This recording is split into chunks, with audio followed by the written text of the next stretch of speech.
The Aztec were a collection of Mesoamericans who thrived from roughly the 14th century through the 16th century. And when Spanish conquerors first encountered the Aztec peoples, they were amazed by their techniques for keeping themselves and their surroundings clean.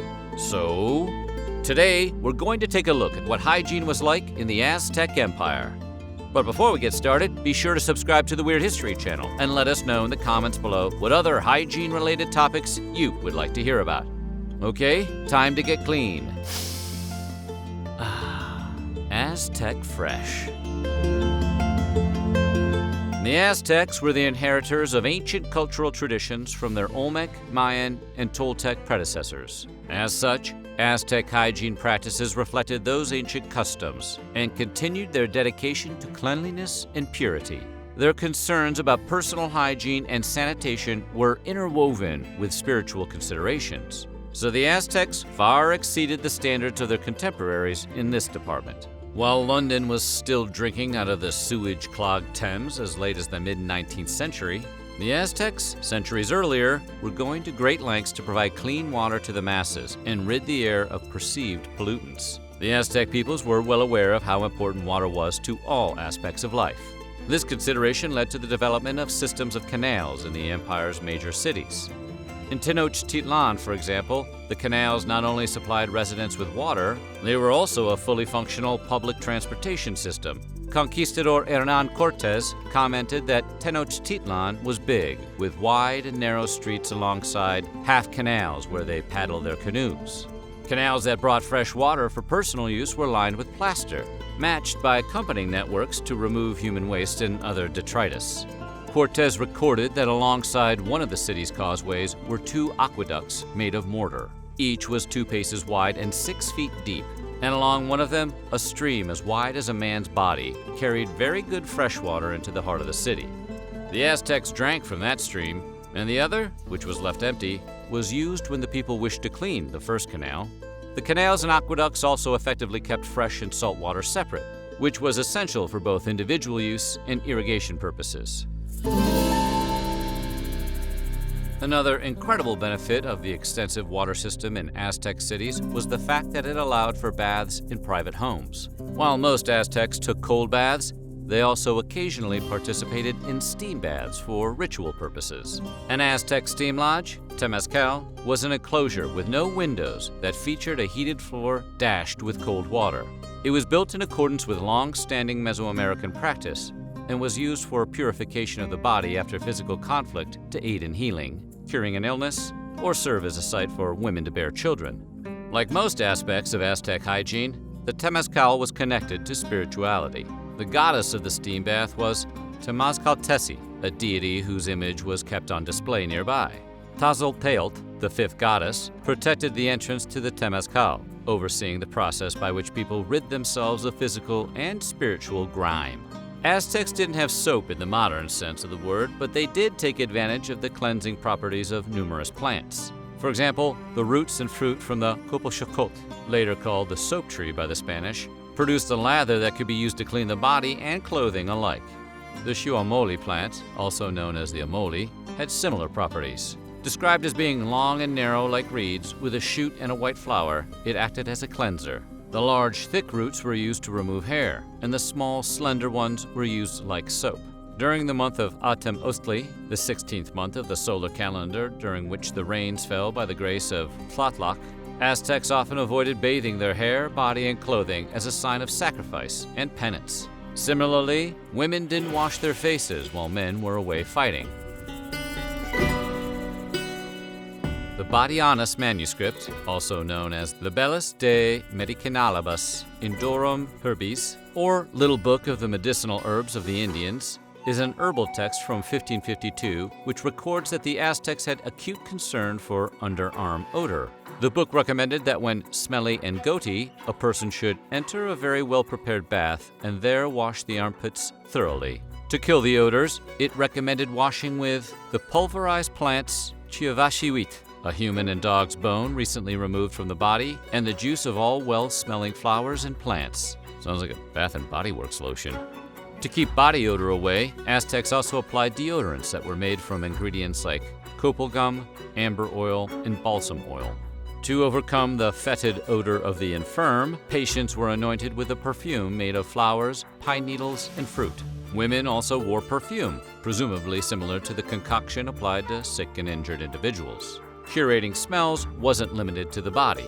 The Aztecs burned incense as well, especially priests during religious rituals, as scents were crucial to spiritual practices. According to the Florentine Codex, a 16th century work by Spanish Franciscan friar Bernardino de Sahagún, Aztec women believed that remaining clean and pure was the ideal way to find a husband.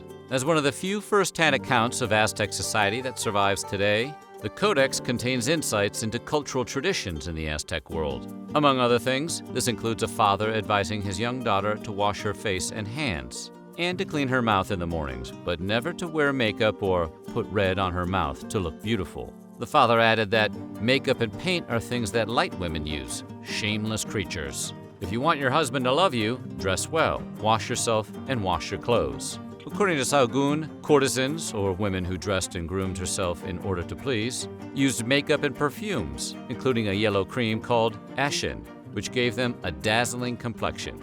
He also noted that these women, being what he described as loose and lost, also sometimes wore rouge. Regardless of the preferences of men like Bernardino de Sahagún, women did often wear makeup, although in moderation.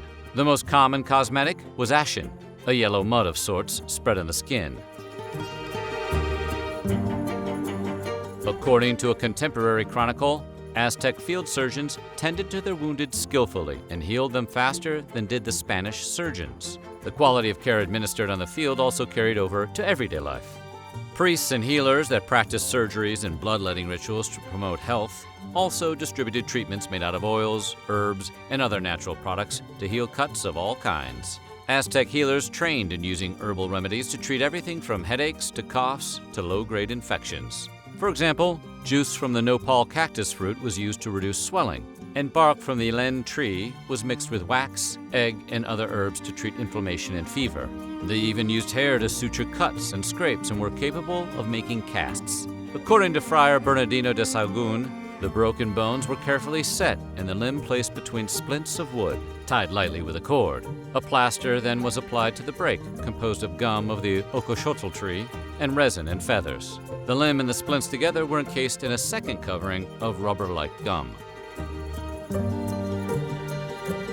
As part of maintaining cleanliness, Aztecs, like many ancient peoples we've covered in our hygiene videos, used salt and urine to clean their teeth. Other materials like ashes, honey, roots, and barks were also used. To keep their breath fresh, Aztec women were known to chew a gum thought to be a mixture of chicle, which is derived from the sapodilla tree, and bitumen.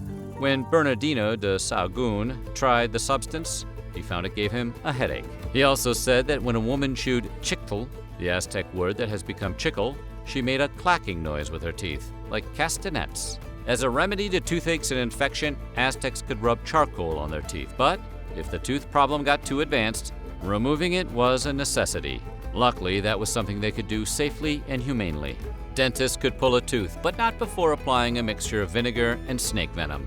This made for a relatively painless tooth removal, after which a mixture of herbs was applied to protect and cure the open wound. Aztec dentists also filled teeth, filled cavities, and applied jewels to incisors, while so-called ladies of the night dyed their teeth red or black to distinguish themselves. Most dental plans today aren't that good. Networks of canals in Aztec cities made it much easier to keep the heavily populated areas clean. When the streets of Tenochtitlan, for example, were swept, the detritus and dirt could be thrown into one of the canals, which then removed the waste from the city. Sweeping and cleanliness was a fundamental part of maintaining order in Aztec society.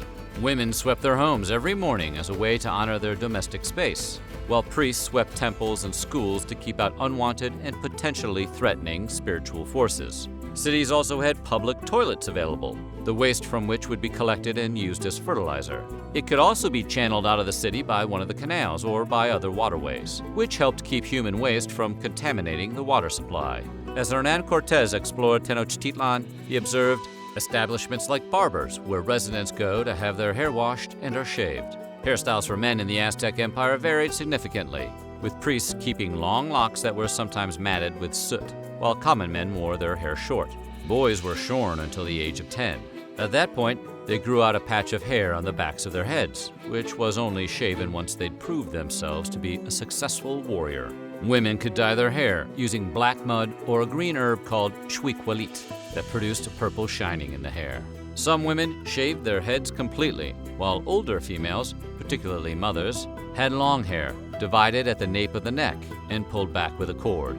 Dandruff was treated with a urine cleaning and a hearty scrubbing with ground avocado pits. Clay would then be used to bring color back to one's locks. In the event of scabies, men and women had their heads shaved and, again, were doused in urine and herbal mixtures of pine wood, cottonseed, and avocado to eliminate the pests. It was pretty much like they had fully functional salons, with a lot more urine. So what do you think? What surprised you the most about Aztec hygiene? Let us know in the comments below, and while you're at it, check out some of these other videos from our weird history.